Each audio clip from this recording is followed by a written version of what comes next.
After a rather eventful few days last week, the crew of USS SLATER DE-766 were surely hoping for calm seas and boring days when they woke up on the 6th of March, en route to the United Kingdom. On this day, the seas weren't the greatest, but certainly better than previous days. Otherwise, it was convoy duties as usual.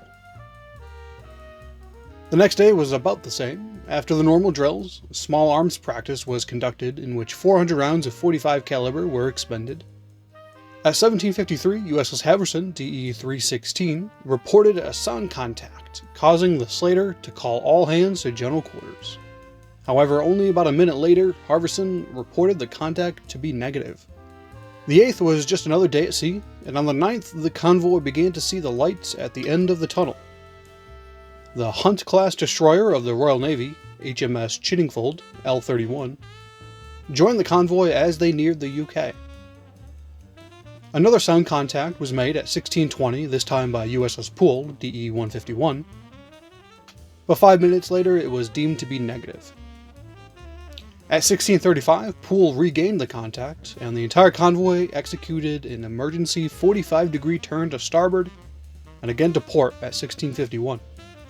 The SLATER crew secured from general quarters just after 1700, and after making a depth charge and hedgehog attack, Poole classified it as a non-sub.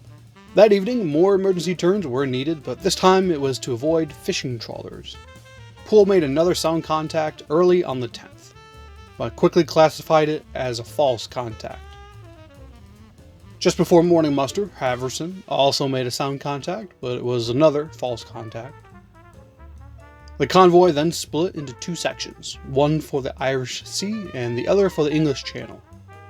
SLATER joined Poole, Harrison, USS Oswald DE-767, USS Burroughs DE-105, and HMCS Huron G-24 in the English Channel section. At 1818, SLATER and Harrison broke off with 3 merchant vessels bound for the Bristol Channel and their destination in Cardiff, Wales.